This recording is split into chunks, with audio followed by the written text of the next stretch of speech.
Exercises जो सिर्फ आपकी बॉडी का वेट रेजिस्टेंस के तौर पर इस्तेमाल करती है उन्हें कैलिस्थेनिक्स कहा जाता है। और बाकी किसी और रेजिस्टेंस ट्रेनिंग की तरह ही कैलिस्थेनिक्स को परफॉर्म करने का गोल होता है मसल ग्रोथ और स्ट्रेंथ को प्रमोट करना।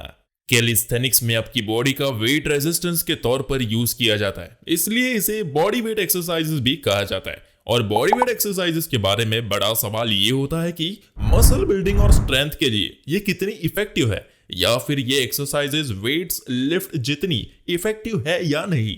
ये समझने के लिए हमें हमारे मसल्स ग्रो कैसे करते हैं और स्ट्रॉन्गर कैसे बनते हैं ये समझने की जरूरत है। स्ट्रेंथ तब पाई जाती है जब मसल ओवरलोड को इन्वोक करने के लिए करस्पॉन्डिंग मसल पर ज्यादा इंटेंसिटी के साथ स्टिम्युलस या फिर रेजिस्टेंस अप्लाई किया जाता है। आसान तरीके से कहा जाए तो जितना ज्यादा वेट आप अपने मसल से मूव करते हैं उतने ही ज्यादा आपके मसल्स अडेप्ट करते हैं और फिर बिगर और स्ट्रॉन्गर बन जाते हैं। पर इसका मतलब ये नहीं है कि किसी भी टाइप की वेट मूवमेंट काम करेगी। उदाहरण के तौर पर जॉगिंग को ले लीजिए, ये हार्ट मसल्स के लिए फायदेमंद है और कार्डियक मसल ग्रोथ को प्रमोट जरूर करता है, पर ये स्केलेटल मसल ग्रोथ को ज्यादा प्रमोट नहीं करता। आप अपने लेग्स के मसल्स को ही ले लीजिए, उन्हें भी ये प्रमोट नहीं करता। यहाँ पर प्रॉब्लम ये है कि इससे मिलने वाला स्टिमुलस इतना स्ट्रॉन्ग नहीं होता कि लेग्स के सारे मसल फाइबर्स को टारगेट करे। हमारे शरीर में मसल फाइबर के 3 अलग तरह के टाइप्स होते हैं, जिसमें से एक जो टाइप 1 के नाम से जाना जाता है उसे एंड्योरेंस यानी सहन शक्ति के लिए यूज किया जाता है, और बाकी के 2 टाइप जो टाइप 2 फाइबर्स के नाम से जाने जाते हैं वो बहुत ज्यादा मात्रा में फोर्स प्रोवाइड करने के लिए यूज किए जाते हैं, क्योंकि रनिंग करने के लिए आपके लेग से फोर्स की ज्यादा मात्रा की जरूरत नहीं होती। टाइप 2 फाइबर्स हार्डली फटीग हो जाते हैं और ज्यादा मसल ग्रोथ नहीं दिखाई पड़ती। ये इस बात के पीछे का रीजन है कि बहुत सारे लोग जॉगिंग को कैलिस्थेनिक्स एक्सरसाइज कंसीडर नहीं करते। इसके बावजूद भी कि जॉगिंग सिर्फ आपके बॉडी वेट को यूटिलाइज करता है, पर बाकी के calisthenics exercises in fact larger muscle fibres को हिट करने के लिए बहुत ही ज्यादा डिमांड करते हैं।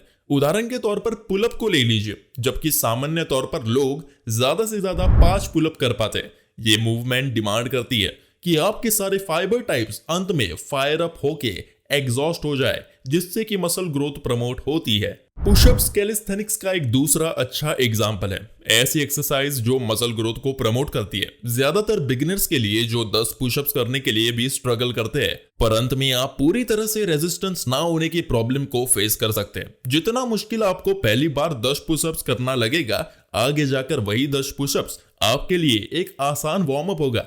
जब आप 20, 25 या फिर 30 पुशअप्स बहुत ही आसानी से कर पाएंगे, तो फिर से हम उसी प्रॉब्लम में फंस जाएंगे जो हमने रनिंग के मामले में देखा था। आप जरूर अपने पुशअप को और मुश्किल बनाने के लिए मॉडिफाई कर सकते हैं, जैसे कि अपने पैर ऊंचे प्लेटफॉर्म पर रखकर, पर अल्टीमेटली आप मसल ग्रुप्स को डिमांड करने वाली मात्रा में चेंज नहीं कर रहे।